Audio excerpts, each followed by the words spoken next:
I had been a favored child for more than 20 years, but suddenly I got a strange disease. As long as I don't kiss someone, I will keep vomiting blood. The illness broke out in the middle of the night. I covered my chest, vomited blood and coughed violently, eagerly wanting to find someone to pull over and kiss. It just so happened that my archenemy was staying at home. I felt like I had found a life-saving straw. Without saying a word, I grabbed his arm and kissed him on the lips. It works very well. The coughing and bleeding stopped instantly. I felt relieved and fainted in the arms of my mortal enemy. When I opened my eyes again, I found myself lying on a hospital bed, and my mortal enemy was sitting beside my bed, staring at me with his chin on his hand. In my puzzled look, he suddenly smiled. "Anthony, you're still trying to kiss me even though you're coughing up blood like this. Do you like me that much?" I'm not, I just want to survive. 01. As I stumbled open the door and broke into the bathroom, Mark is taking a shower inside. He had taken off all his clothes. Not even a bath towel was left. Even though he and I are both men, and even though Mark is a complete and utter asshole. It was really wrong of me to be so presumptuous as to see him naked. But in an emergency, we have to make decisions based on our circumstances. I really can't care so much anymore. A month ago, I suddenly started vomiting blood at any time and anywhere without any warning. Often, vomiting will be accompanied by uncontrollable and violent coughing. The smell of blood was already rising from my throat uncontrollably, and the violent coughing would bring out more blood. After a few minutes, people couldn't even breathe. Every time I have an attack, I feel like I'm going to die.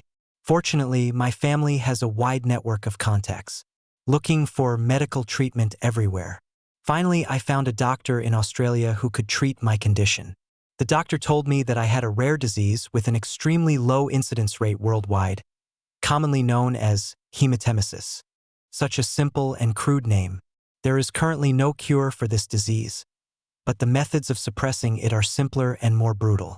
First, take special medicine in time when the disease occurs. Second, find someone to kiss. Anyone will do. 02. My return to Hong Kong this time was sudden and I left in too haste. The disease broke out in the middle of the night, but I found that I didn't have any new medicine with me. I finally took out a medicine bottle from my pocket, but found it was empty. The assistant was already rushing over with the medicine, but his flight would not land until almost dawn at the earliest. I held on to the edge of the bed and struggled through a round of spitting out blood and a wave of coughing. When I looked up, I heard the faint sound of someone walking in the direction of the bathroom. That's right. It rained heavily in the port city this evening and the highway was extremely congested.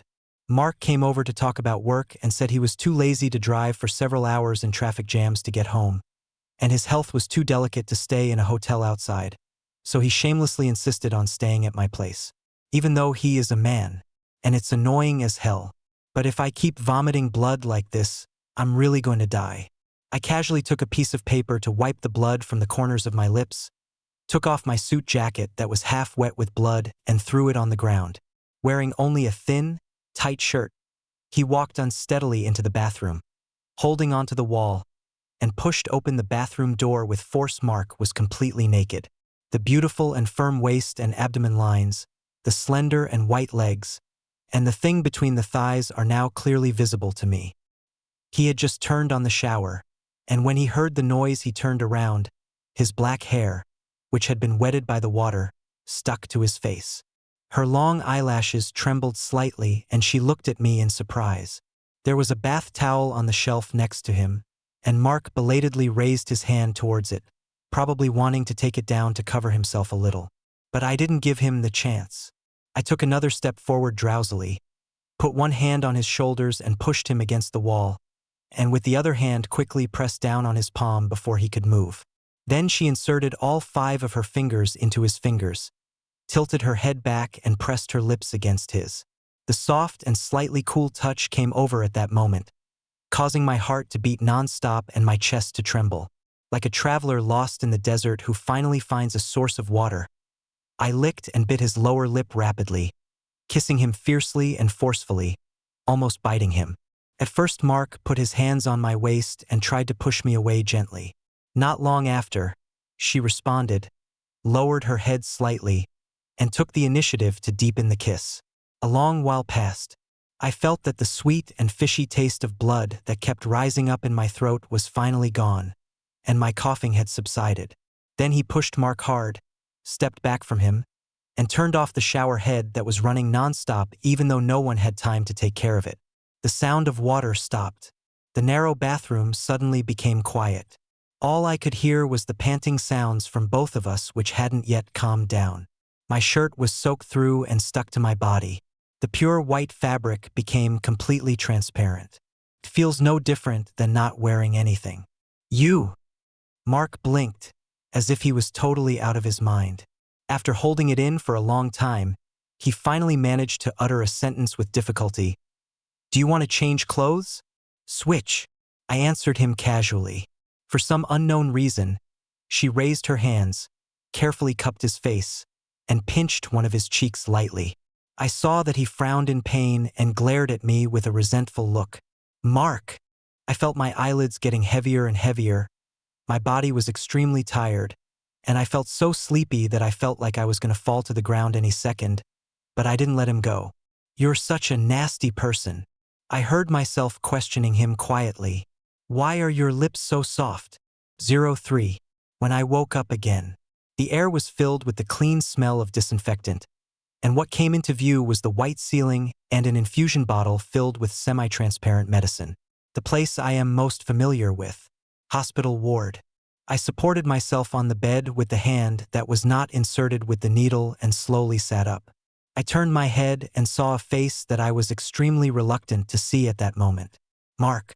He sat upright beside my bed and looked at me seriously. His hair a little messy and his eyes a little tired, but he seemed to be in a good mood. The unbearable memories of last night flooded into my mind. I just wanted to destroy his body right there. I turned my head, cleared my throat, and asked a very stupid question in a not-so-good tone, knowingly asking, "Why are you here?" Mark was silent for a long time. Then he suddenly moved closer to me and lowered his voice and said, "Last night in your bathroom. Bathroom. Bathroom. Why is he mentioning the bathroom now? Isn't that embarrassing enough?" I was shocked, but I tried to stay calm and nodded without changing my expression. You fainted and fell into my arms," he continued. "I took you to the hospital." Fortunately, he didn't mention the extremely messy kiss last night. I breathed a sigh of relief and nodded to him sincerely. "Thank you so much." Mark smiled lightly and said, "You're welcome." Then he suddenly stood up from the chair, walked to me again, bent down slightly very close to my bed, supported his hands on both sides of my body, and held me in his arms. And then, damn it, he still took the initiative to bring up the matter. "You kissed me last night, Anthony. Do you have any impression?" His lips were very beautiful in shape, but there were some slightly broken skin at the corners of his mouth, which had not healed after one night. It was obvious that I had bitten them. I could see the obvious wound as soon as I raised my eyes, and I couldn't just say I had no memory of it. So I could only nod again. I remember. Exhausted and distressed, I raised my hand and rubbed my temple. "But I really don't want to kiss you." As soon as these words came out, Mark's expression changed immediately and he raised his eyebrows slightly. "You mean your bathroom door opened by itself? Your clothes fell off by themselves? Do I look like IQ is lower than that of a 3-year-old? Certainly, no, indeed not. His facial features are clean and sharp, and judging from his face alone, he is definitely good-looking and smart. But I didn't lie to him this time. I kissed you because I'm sick." This close distance made me feel a little short of breath. I took a deep breath, tightly grasped a corner of the bed sheet, and said as calmly as possible, "It's a rare disease. The main external symptoms are uncontrollable coughing and vomiting blood, which can only be suppressed by taking medicine or kissing people. As for last night," I looked up at Mark, speaking slowly and steadily. "It was because I ran out of medicine, so I had to kiss him. Show your more vulnerable side to an annoying competitor and admit that you are indeed sick. This really makes me feel more than a little embarrassed." But Mark just listened quietly for a while. After a while, he suddenly stood up straight, his face completely gloomy. He looked down at me, pursed his lips slightly, and his expression even looked a little gloomy. It was as if she had been cheated of her body and heart by a scumbag and had $5 million taken away from her. "Anthony," he whispered, "I thought you would turn your face against me at dawn," he sneered. "But I didn't expect it to be such a poor excuse." 04. Sure enough, Mark didn't believe what I said just now, even though what I told him was the truth. Anyway, I did forcefully kiss him last night, and I felt somewhat guilty about it. It was rare for me to have a good conversation with him and explain why I kissed him. But he was just as unlikable as ever. My tone immediately turned cold. He frowned and turned to look at him coldly. "So even though I fainted and was hospitalized, you still don't believe I'm sick?" He glanced at the 4 bottle indifferently, and his expression did not improve at all. The tone was equally cold. "The doctor said that you fainted because of a little hypoglycemia. You'll be fine after this infusion. There's nothing serious." "All right. Actually, it's normal. After all, I suffer from a rare disease that only a few cases in the world have. Since I was not sick and did not have any relevant symptoms, even if I was sent to the hospital, no further professional and detailed examination would be conducted. It was even more impossible for the doctor to judge that I was seriously ill just by looking at me. I can't explain it clearly in a few words. He didn't believe it when I first told him about this outrageous disease. I'm just too lazy to explain it anymore." I lay back down on the bed, rolled over to my side facing Mark, and pulled the covers up over my head. Completely means that I refuse to continue talking to him. Now he can go away. 05. It was still raining outside, but the doors and windows of the single room were closed and the environment was very quiet. I wrapped myself in the quilt, covering even my head tightly, and soon I felt drowsy. But just when my eyelids were fighting and I was about to fall asleep, suddenly a hand reached out and lifted the quilt covering my head. This is undoubtedly an extremely excessive move. This man snatched my quilt when I was about to go to sleep. This is as excessive as a hateful human taking away the cat's food bowl while it is eating. I immediately frowned and raised my hand to take back the lost piece of quilt, but no matter how hard I tried, I couldn't pull it back successfully, so I could only glare at the culprit unhappily. "Mark!" I was furious and asked him, "Are you mentally ill?" Mark raised his eyebrows slightly and did not directly answer the question of whether he was sick or not. He held a corner of the blanket in his hand and bent down slightly. Perhaps because he had stayed in the hospital all night. His hair was not as neat and tidy as usual. A few strands of black and slightly long hair hung in front of his forehead and swayed with his movements. He lowered his body lower and lower until he was at eye level with me, one hand resting on my bed again. Then, without any warning, he suddenly said to me, "Don't go to sleep yet." "How? I can't even sleep now?" It's totally unreasonable. But before I could get angry with him, he had already raised his hand to tidy up my hair that had just been messed up. He pushed the quilt back and tucked the top carefully under my neck. "Anthony." Mark called my name, his brows slightly drooping, as if he had finally decided to completely abandon the sense of boundaries that had been established between him and me. He picked me up through a not-so-thin quilt and let me sit on the bed against the headboard. He was considerate enough to put a pillow behind my waist. "Don't go to sleep now." He moved a chair over and sat in front of my bed, repeating, "Talk to me clearly before you go to sleep." 06. I can be sure now. I'm definitely not the only sick person in this ward. Mark must be sick too. The illness is quite serious, and the problem is most likely in his brain. There was a glass full of water on the bedside table, and it looked like no one had touched it. I suddenly felt a little thirsty and reached out to grab it, but Mark took the glass of water before me, tested the temperature with his palm, and then handed it to me. The moment I took the glass, the back of my hand touched his slightly cool fingers. I lowered my head unnaturally and coughed twice to clear my throat.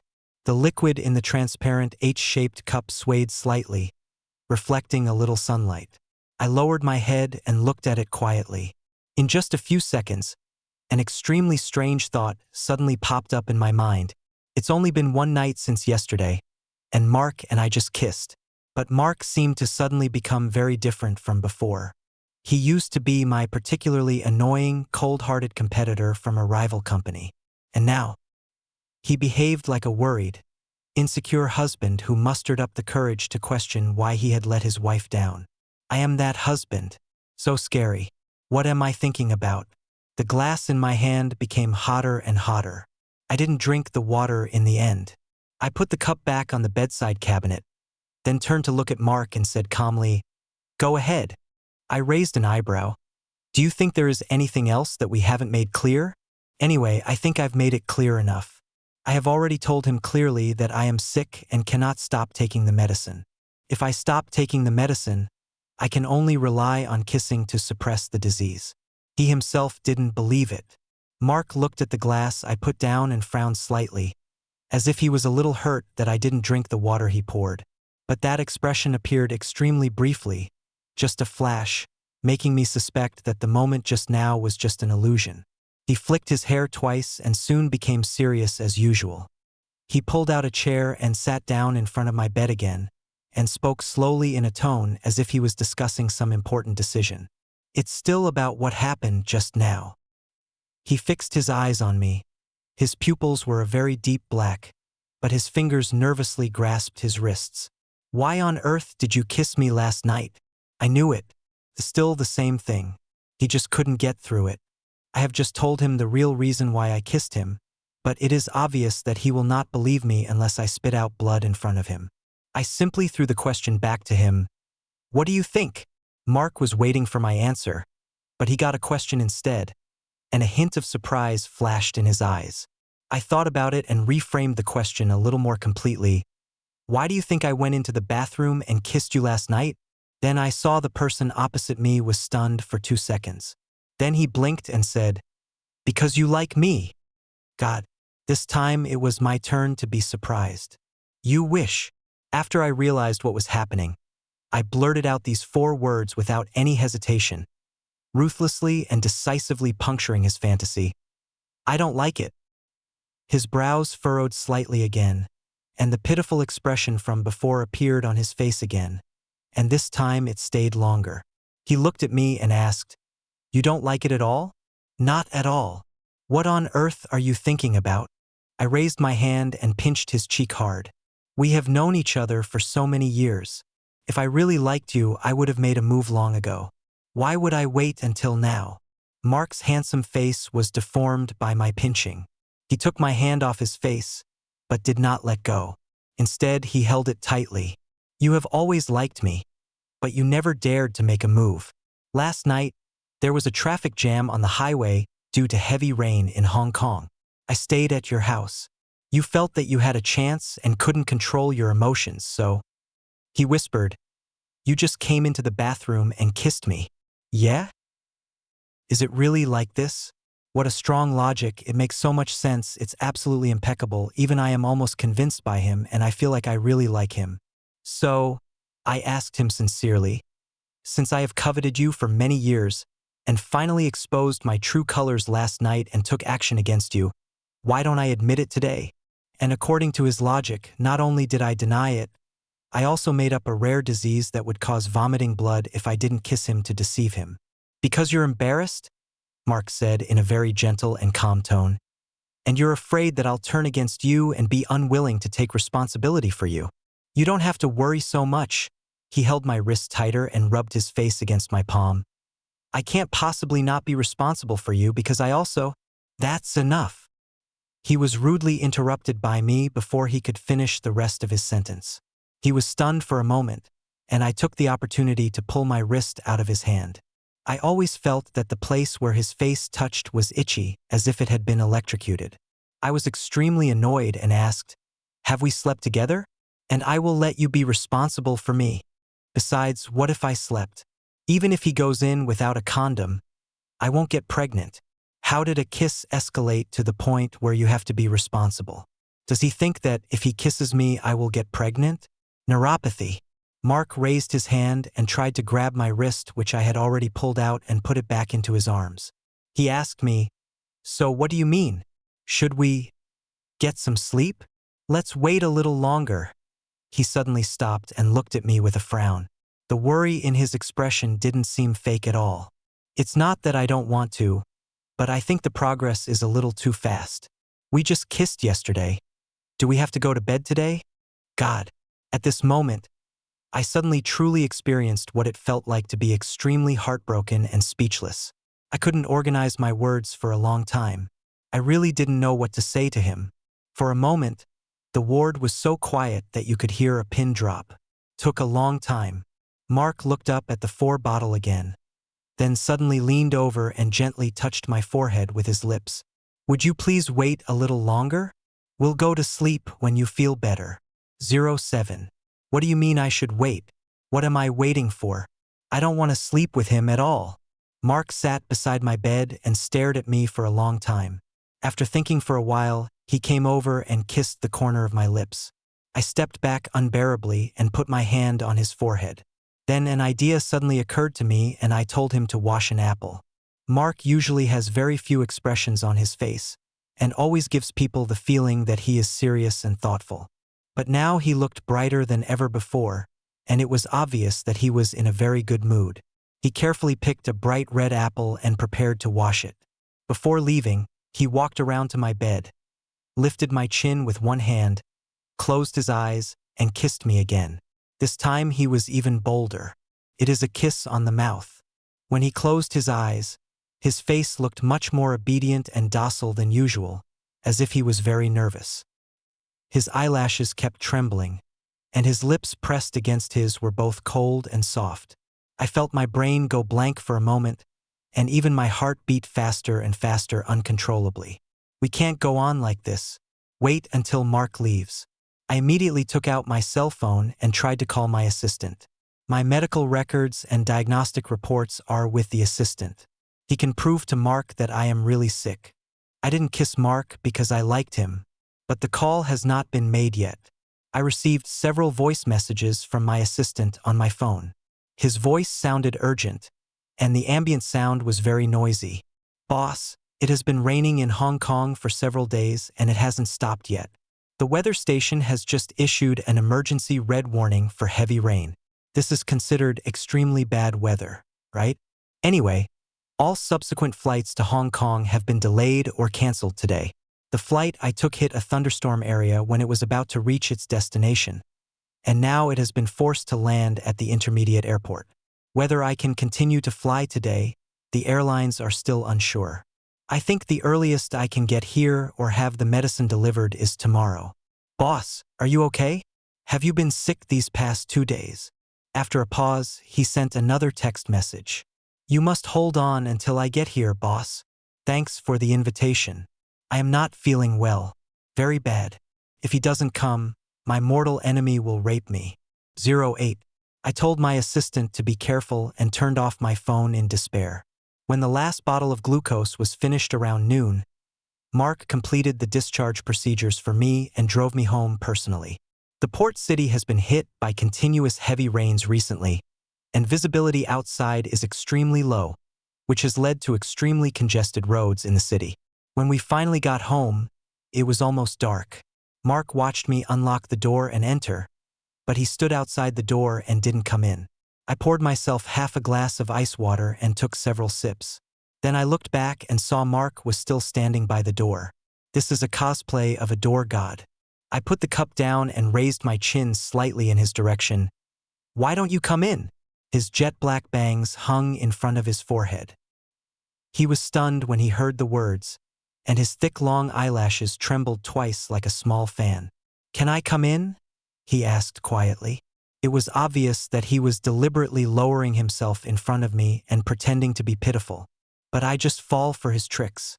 I am often annoyed by his indifference and can't stand his polite and distant attitude towards people in daily life, as if he always keeps people at a distance. But I like him the way he is now. Like a proud kitten, it only shows its belly in front of its owner and rolls around to act coquettishly. I have to admit that I actually benefited from his showing of weakness. Besides, my assistant is currently stuck halfway and can't reach the port city. At least tonight, I can't live without him. So I asked him, "Didn't you stay at my house yesterday because of the heavy rain? It's still raining, and I thought you'd like to stay with me for another day. Of course you can come in." I was surprised by what I said, "As long as you want." And when Mark happily hugged me, put his arms around my waist and kissed me on the face, I knew I was doomed. I offered to tell him that he could stay the night at my house. He must have understood this as some extremely ambiguous invitation, and I myself can't seem to guarantee whether I really don't mean that. 09. After nightfall that day, the heavy rain that had been pouring down for several days began to gradually subside, and finally slowly stopped. I received a message from my assistant before going to bed. He was extremely happy to say that his flight had been successfully redeparted, and I would receive the medicine he sent as early as tomorrow morning. In order to be able to contact me on the plane, he spent a huge sum of $20 to buy in-flight Wi-Fi, hoping that I would reimburse him after landing. I feel better than ever. Tell him immediately not to mention reimbursing the Wi-Fi money. Even if he wants a raise, it is still negotiable.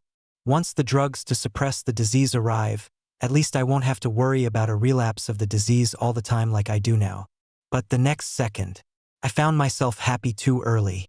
I just put down my phone, but suddenly I felt an uncontrollable itch in my throat. My brain started to feel extremely dizzy.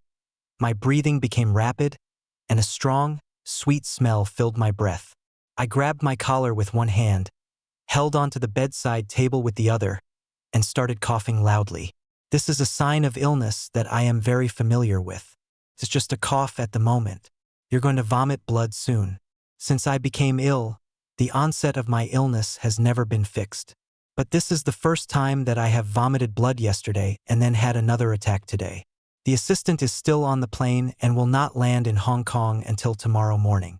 Mark is the only lifeline I can hold on to right now. I threw back the quilt and forced myself to get out of bed.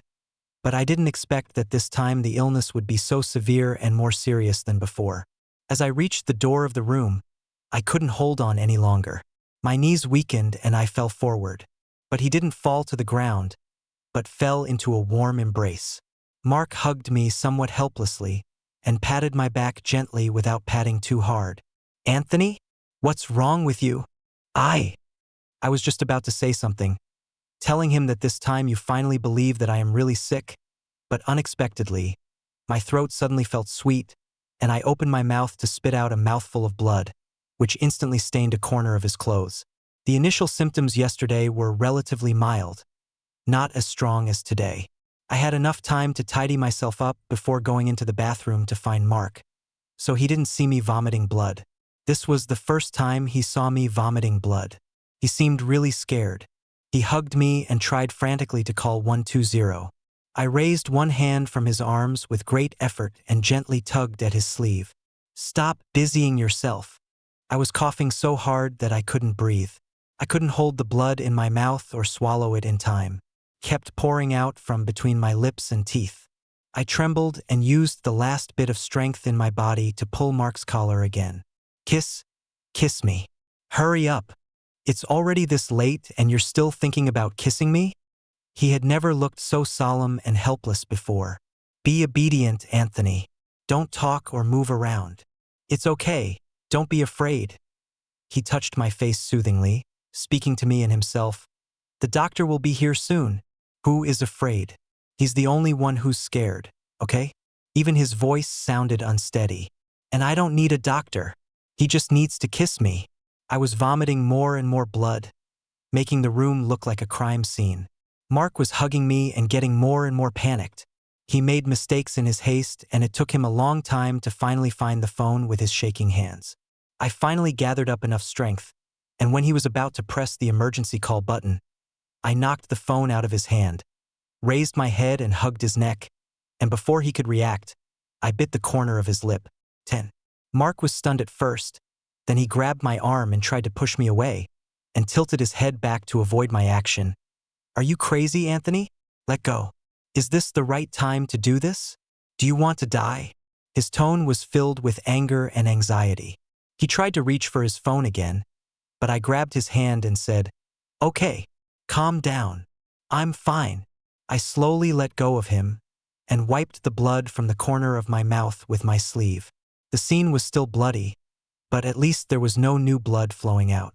"Look," I put my hand back on his, gently scratched his palm and said, "Don't be nervous, it's really okay." "So?" He was stunned for a long time before he dared to look up at me again, and blinked slowly as if in disbelief and vulnerability. "The disease you mentioned is real?" I nodded. "It's true. My assistant is still on the plane. I can ask him to send you a copy of my medical records after he lands." "What a strange disease." He looked at me for a long while and suddenly asked softly, "Does it hurt when you have an attack?" After a 2-second pause, he continued, "Can it be cured?" Maybe it was because he looked so inexplicably pitiful that I didn't think he was being long-winded after asking him 2 questions in a row. Instead, I answered him slowly. "When the disease occurs, you will feel dizzy, cough, and vomit blood. There are no other symptoms. You can take medicine." I paused, "or use other means to control it. There is a certain chance that it can be cured through surgery, but the risk is very high. There are no successful cases so far." After hearing this, his brows slightly furrowed, his bangs resting softly on his forehead, and he looked very well behaved. However, his eyes finally revealed a bit of disappointment that could not be concealed. It's no exaggeration to say, I seemed to have heard the sound of his heart breaking. "So that's true too?" he whispered. "You don't like me." For a moment, I really felt like I was bullying him. But in the end, I calmly told him, "I didn't lie to you. I told you the truth, right? It was you who didn't believe me." He lowered his eyelashes and froze for a moment.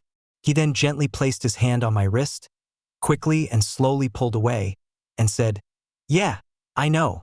He adjusted his hair and his clothes, then stood up. I didn't look up at him. I only heard his footsteps as he turned and walked out the door, and the sound of the door lock closing lightly after a moment. From last night till now, Mark is interested in me, even a fool can see it. So I was so happy in the morning thinking that I liked him too. But in the evening I found out it was all fake. He must be very sad. I changed my posture and sat on the floor, letting my back rest lightly against the edge of the bed and closing my eyes. The room was very quiet. In this dark and silent environment, I belatedly felt a trace of guilt and regret slowly rising in my heart. Thinking back to the way he frowned, I thought that this emotion might come from my heartache for him. But why did I feel sorry for him? Obviously, I didn't like him, so it was normal for me not to accept his love for me. Before I could figure out what was going on, there was another slight knock at the door. I opened my eyes in surprise and turned my head in confusion, and saw Mark appearing at the door with cleaning tools. He had changed his blood-stained clothes and was now wearing a pure white t-shirt. "Those are the clothes in my closet." He entered the room silently, walked back and forth several times, and quickly cleaned up the mess on the floor with quick movements. Then he went to wash his hands, then walked over to me, squatted down and explained, "I washed my clothes and didn't have anything to change, so I wore your clothes. I have no time to worry about clothes right now." "You?" I looked up at Mark and clearly heard my voice was a little dry, and asked him, "Aren't you leaving?" "I didn't leave," he replied slowly. "I've always been here." After a while, he suddenly said without any context, "Anthony, I think it doesn't matter." Before I could ask what it means, "It doesn't matter," he whispered, "It doesn't matter if you don't like me. I know you don't like me, but your illness sounds very dangerous. What if something happens after I leave?" He was silent for a moment, raised his hand and gently touched my face, and finally asked, "Can I stay and take care of you?" The rainstorm had just stopped, and the air was moist and humid. The wind blew in from the window, causing the leaves of the green plants in the bedroom to sway very slightly. I was stunned for a moment and looked into his eyes after a few seconds. He nodded for some reason. 11. I have always been a light sleeper, so when Mark sneaked into my room in the middle of the night, I woke up immediately. I secretly clutched the quilt tightly and closed my eyes, pretending I didn't know, without even moving my eyelids, waiting to see what he wanted to do to me. But he did nothing from beginning to end. He just stood silently by my bed for a long time without saying a word, then gently smoothed my hair, tucked in the quilt for me, walked out with light footsteps, closed the door. After he left, I didn't fall asleep again. Instead, I recalled some things from the past. Mark and I have actually known each other for a long time. He is the son of the gardener I hired to run my family. The gardener was a very honest man, and he always worked carefully and meticulously. During the Chinese New Year one year, he took advantage of the good atmosphere at his employer's home and told my father that his family had recently encountered some changes, and his child was currently left alone in his hometown with no one to take care of him. He asked my father if he could take the child over so that the father and son could at least take care of each other.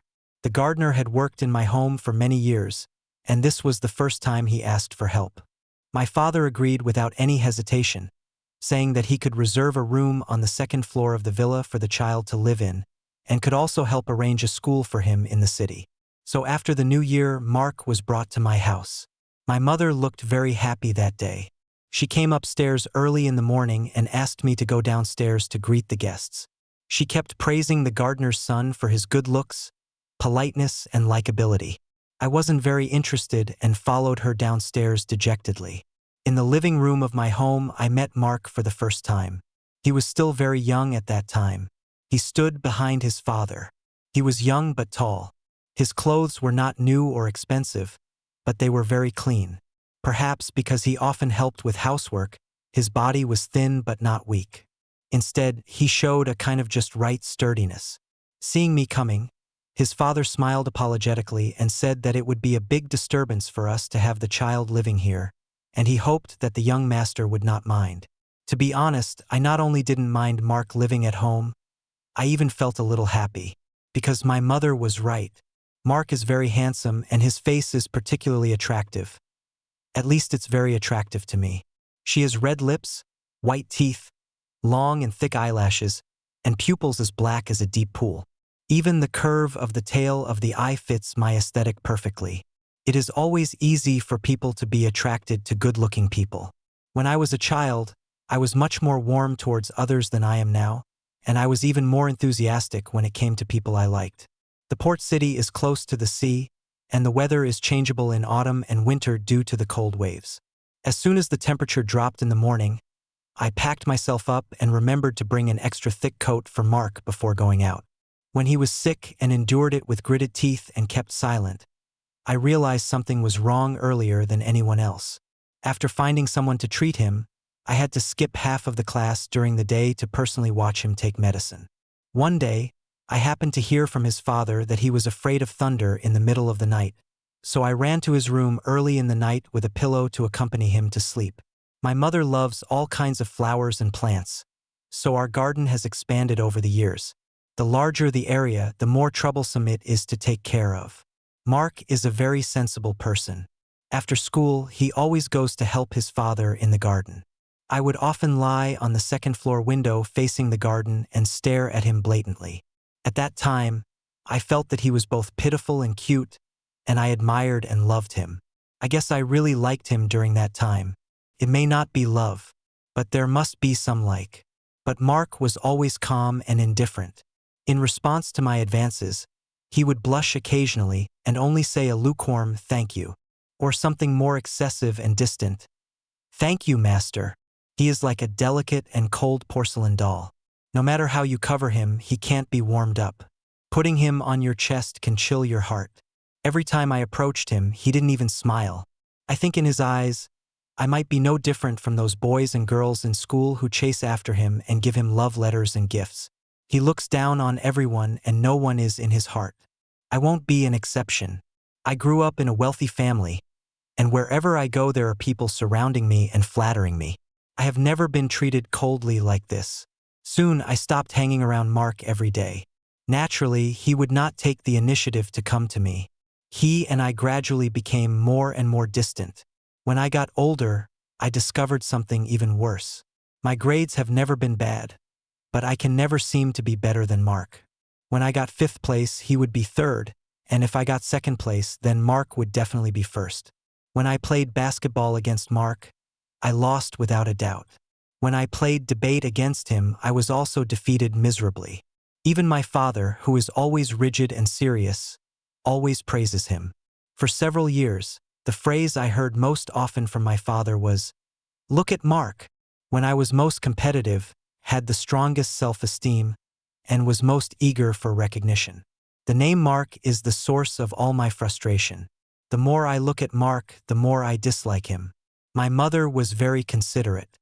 She later discovered that Mark and I didn't seem to get along well. In order to ease our relationship, she found a holiday and forced him to bring his books to my room to study with me. Mark always listens to my mother. No matter what, as long as she asks him, there is no reason for him to refuse. That afternoon I was in the same room with Mark again after a long time. I wanted to say a few words to him, but he was very quiet. He had been concentrating on his homework since he came in. He didn't say anything and didn't make any unnecessary moves. I poured him a glass of water and pushed it to him. He looked up at me and only said, "Thank you." I made myself look bad and ignored him. The summer sun was blazing, but I didn't feel the heat at all in the house. The room temperature was just right. I flipped through 2 pages of a book and fell into a deep sleep. In my dream, I also dreamed that I couldn't pass the Mark test.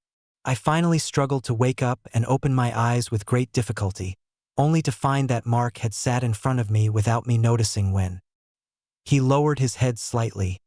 His thick eyelashes drooped with his eyes, and his lips were so close to my face that it was almost at a negative distance. I even briefly had an illusion that if it was a step later, he would have kissed me directly. Seeing me suddenly open my eyes, he seemed to be startled. His eyelashes trembled violently, and he stepped back in a hurry. His elbow accidentally knocked over the glass on the table next to him, and the water in it spilled out, instantly wetting the corner of his clothes. I was still immersed in the dream just now and was not quite clear-headed. My mind was full of anger that he suppressed me everywhere. I didn't think deeply about why he was so close to me at that time. When I opened my eyes and woke up, I saw what he was panicking about. I remember I just looked at him with a frown, recalling the dream where he always dominated me, and said to him in a fierce manner, "Mark, I will definitely test you better next time." 12. My obsession with defeating him continued until I graduated and started working. So much so that we haven't dealt with each other for so many years. Mark started his business when he was in college. After graduation, he declined my father's invitation to work for his company and went to Toronto for graduate studies at his own expense. He then stayed in Canada to work until the year before last when he suddenly resigned from his position and returned to China to join a company headquartered in Hong Kong. I have business dealings with him from time to time. Originally, she wanted to make great achievements while she was still young and wipe out the shame she suffered in her youth. But she suddenly developed a rare disease, which occurred twice in front of Mark in just 2 days. She was forced to kiss and hug her mortal enemy, and she was completely embarrassed. It is really sad that my life is so difficult. I didn't sleep all night. I lay in bed until dawn, then sat up from the bed, holding my forehead. As soon as I finished washing up, I saw a message on my phone saying that a guest was visiting. I quickly changed my clothes and went to open the door. My long-awaited assistant was standing at the door, exhausted. He happily handed me the paper bag containing medicine in his arms. I thanked him and was about to say something else when I tilted my head slightly and saw Mark walking into the living room with his upper body naked. He buried his head and didn't look over here, as if he was looking for something. After a while, he suddenly said, "Anthony, have you seen my pants? What's wrong with this person? Not even a shirt on in broad daylight." The assistant was a little confused and asked me, "Boss, who's in your room? Don't you live alone?" The redness and swelling on my lips from last night's kiss hadn't gone away yet, and there were still some red marks on my shoulders and neck from where Mark had pressed them the night before. Coupled with the fact that he was walking out of my room naked, it was too easy to be misunderstood. "No one, you heard it wrong." I quietly moved a step to the left, trying to use my height advantage to block the assistant's sight, but he stood on tiptoe without any tact and stubbornly looked past me into the house, shouting in panic, "Boss, why are you hiding a man in the house? Why did I recruit him in the first place?" The assistant had no sense of offending his boss and stood there looking at me with a curious, amused, and shocked look. If I had a mirror right now, I would definitely be able to see my expression at this moment, which can be described as gloomy as water. At this time, Mark walked out of the house with his upper body naked, and his face also looked very unhappy. When he wasn't pretending to be pitiful, he returned to his usual serious and arrogant self. He glanced at my assistant sharply and asked in a cold voice, "Who is he?" "My employee, here to deliver medicine." I pulled the assistant aside and told him that he didn't need to go through any formalities for all the expenses of returning to China this time, and I would reimburse him directly. He finally stopped focusing on why I had a man hidden in my room, thanked me, and left happily. I finally breathed a sigh of relief. He turned around and pulled Mark over, slammed the door, put one hand on Mark's shoulder and pushed him against the wall, frowning and questioning him with gritted teeth. "You did this on purpose, didn't you? Yesterday you knew I was looking for clothes in my closet, but today you suddenly got lost in my house? You can't find where your closet is? Huh? You knew there was someone at the door, but you deliberately walked out naked and asked me where my pants were. You were obviously trying to lead him to misunderstand, right? What is his intention?" Mark was held down by me, motionless, without even struggling. After a long while, he lowered his eyes and said, "Sorry, I didn't know he was your assistant. When I woke up in the morning, I saw you talking to a strange man at the door. I thought he was your suitor and he came to your house, so I thought of doing this so that he would stop thinking about you after seeing this." He paused for a moment, then continued bluntly, "I like you, you can tell, right? I just don't want to see you with anyone else." "I'm sorry, Anthony," he repeated softly. "Isn't that selfish of me?" He has been like this ever since I kissed him the night before. Showing weakness and acting pitiful in front of me is more natural to him than eating or drinking for most people.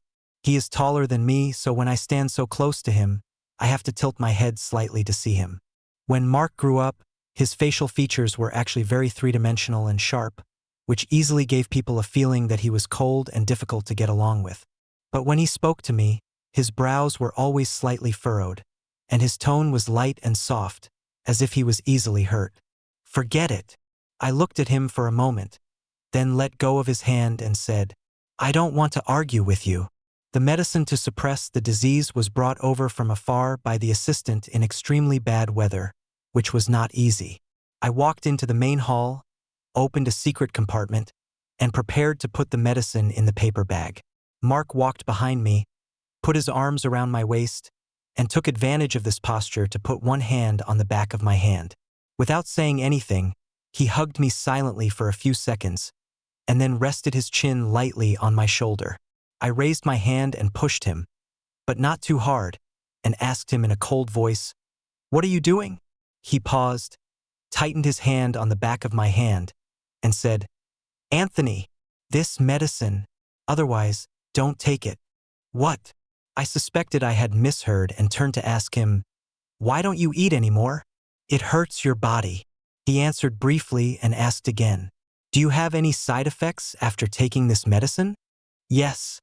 I suffer from insomnia and dreaminess." "Then don't eat it." "What if the disease recurs?" I asked him, "Wait for death." "You have me." He looked down at me, and without any warning, he suddenly leaned over and kissed me on the lips. "If kissing can suppress your desire, you don't need to take medicine. You can have me. I will always be with you from now on." Okay. For a long time, I told myself every day that I hated Mark. But it was actually very difficult for me to say no to him. When he wanted to stay overnight, I didn't say anything against it. Now he says he wants to stay with me forever, and I didn't say no. 13. After that continuous heavy rain, the port city saw the light of day and welcomed a long period of sunny days. Mark quickly took advantage of the good weather, packed up his things, and moved to my house. In other words, Mark and I lived together. We were anonymous to each other, kissed from time to time, but never had sex. My assistant often comes to my house to run errands or deliver some information, and I run into Mark almost every time I come back. He tried to hold back, But in the end, he couldn't hold back any longer. Once, when he was even at the door, he turned back and asked me in a low voice, "Boss, do you really have a husband? It seems like the relationship is pretty stable. I have given up on myself." I told him, "It's not my husband. It's a relationship of support. I took care of him." The assistant showed an expression of enlightenment, nodded and left. "He is so stupid. Who else would dare to want him except me?" I looked at the assistant's receding back, shook my head slightly, sighed, and turned back to the house. Mark was cooking in the kitchen. The sweet aroma of prawns could be smelled faintly. There were 2 half-cut lemons on the chopping board. I was just about to ask him what he was going to cook tonight when Mark quickly washed his hands, grabbed me by the waist, pulled me into his arms, and bent down to give me a quick kiss on the lips. He is always like this. In the beginning, he would only come over and kiss me when I had an attack. Recently, it has evolved into him coming up to me from time to ask for a kiss. I raised my hand to wipe my mouth, then pushed Mark away with my hands on his shoulders. I squinted my eyes and looked at him for a few seconds, then said in a deep voice, "This is not the time for an attack. Why did you kiss me again?" Mark said nothing, as if he had taken a mute drug. After a moment, he leaned down and kissed me on the neck again. He just saw that I was always half-hearted and never really angry. 14. 2 months after the new year, I received a message from my attending physician. A lady with the same disease as me successfully underwent surgery in Australia a few years ago and recovered well after the surgery. If everything goes well, she will be completely free from the symptoms of vomiting blood for the rest of her life. The attending physician asked me if I was willing to undergo surgery. This is actually a good opportunity. For me, it is a hope of recovery. Even if Mark and I develop a further relationship, we can't be tied together all the time. Taking medication will bring various side effects which will affect work and life in the long run. So after much hesitation, I finally decided to have the surgery even though I knew there were certain risks involved. In early April, I went to Melbourne for preoperative preparation. After various examinations, the official surgery time was finally confirmed to be in late April. Mark put his work on hold for a while and has been staying by my side all these days, taking care of even the little things like my dressing, eating, and drinking. A virtuous, capable, and husband. 5-star review. He just doesn't seem very happy. I even talk less than before. The whole person was unhappy and gloomy. Finally, the day before the operation, when he finished feeding me water and was about to get up and leave, I couldn't bear it anymore and grabbed his hand. "Please, Mark," I said. "Give me a smile. I thought I was going to die. I can't laugh." He pursed his lips, put the cup on the bedside table, squatted down in front of me, took one of my hands, and gently buried his head in my palm. It sounds like some small animal seeking comfort. I stroked his hair and said, "Don't worry too much. The doctor said the risk of this operation is not very high." "Yeah," he responded, then whispered, "But I'm worried something might happen to you." "Anthony," he asked, "will he?" I pulled my hand out from under his head and pinched his face very lightly. "No. If you're scared, then don't leave tonight." I lay on my side in the bed, leaving half of the space for him, and patted it with my hand. "Come up and sleep with me." Mark suddenly looked up in surprise and delight. Then she insisted on taking her clothes and going to the bathroom to take a shower. Then, with a little moisture, she climbed onto the bed quietly and squeezed into my quilt. He turned sideways and hugged me in his arms. I patted his arm and said, "Don't be so sad and resentful. Let's talk about something happy. Do you have any questions for me?" Mark's voice sounded a little muffled as he said, "Yes, ask." So he asked, "Will you ever fall in love with me?" I was stunned for a moment. I never expected that this would be the question. If I didn't like him, I wouldn't allow him to live in my house. I wouldn't accept him kissing me all the time, and I wouldn't take the initiative to let him sleep with me.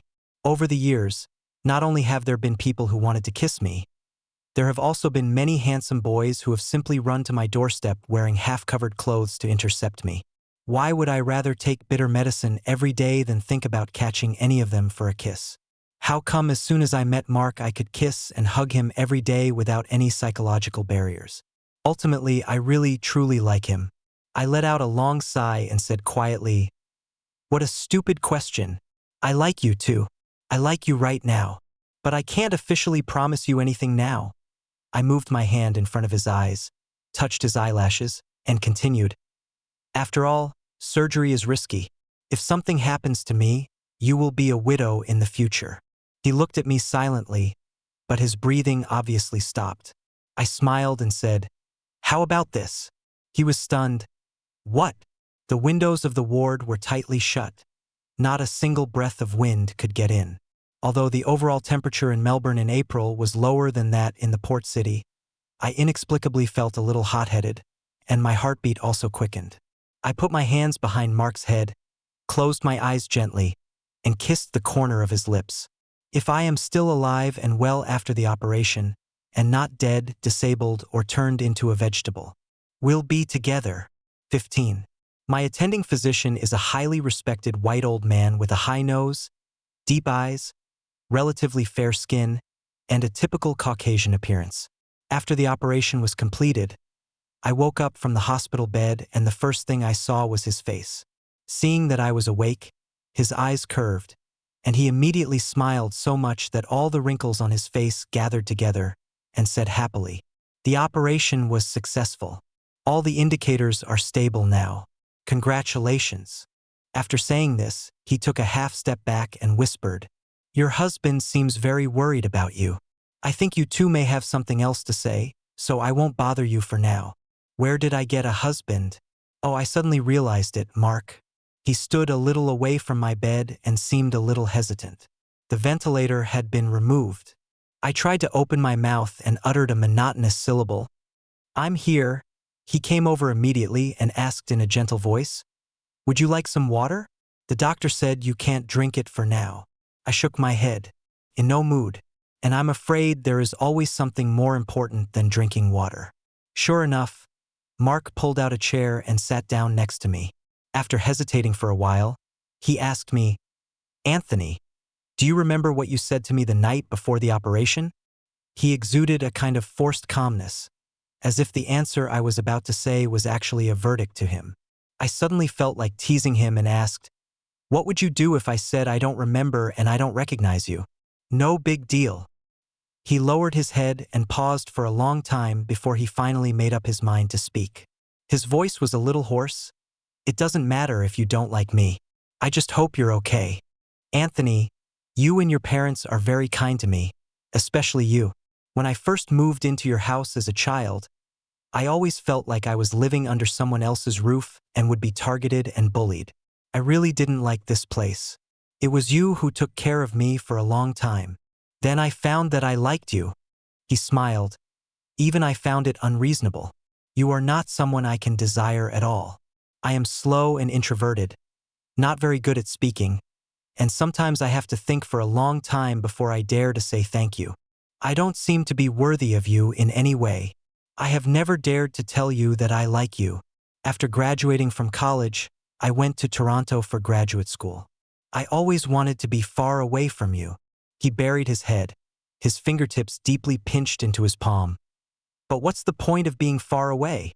I still like you. I won't lose my love for you just because we are far apart. This period of time is actually enough for me. I have never been so close to you. Anthony," he said finally, "I accept that you don't like me." This was the first time in my life that I heard Mark speak so many words in one breath. It was also the first time that I had the urge to slap myself twice. He likes me. I know it very well. Are you kidding me? Is this funny? Not funny at all. I looked at Mark and blinked, feeling regretful and distressed. After thinking for a while, I forgot that there was a bed lift button. I struggled to support myself by the edge of the bed and sat up. I said to him, "I just said nonsense. I won't deny it. I remember what I said to you before the surgery. It's all true. I really like you. I'm sorry, Mark." I raised my hand and carefully stroked the corners of his slightly red eyes. "I was wrong. I shouldn't have done this to you. Don't be sad, okay? You're very nice," I said as sincerely as I could. "You're not unworthy of me." There was a hint of surprise and astonishment in his eyes. He looked at me in disbelief, and his eyelashes trembled as they slid across my hand. So pitiful, I held his face in my hands, closed my eyes, and bit his lips lightly. "Does it hurt?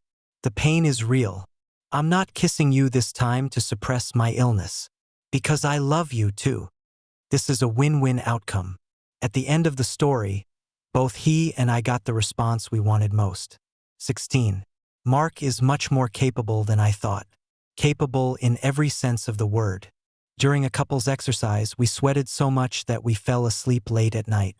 I woke up again in the early hours of the morning because of thirst, so I pushed Mark away and fumbled out of bed to find some water in the living room. When I came back, I saw a book spread out on the coffee table in the faint moonlight. Mark probably read it on the sofa before going to bed and forgot to put it back in the study. I paused, then walked over to close it. But as soon as I picked it up, a bookmark fell out of it. There is a line of handwritten words on it, in Mark's handwriting. "When you feel the pain of separation when you first meet someone in any environment, you must have fallen in love with him.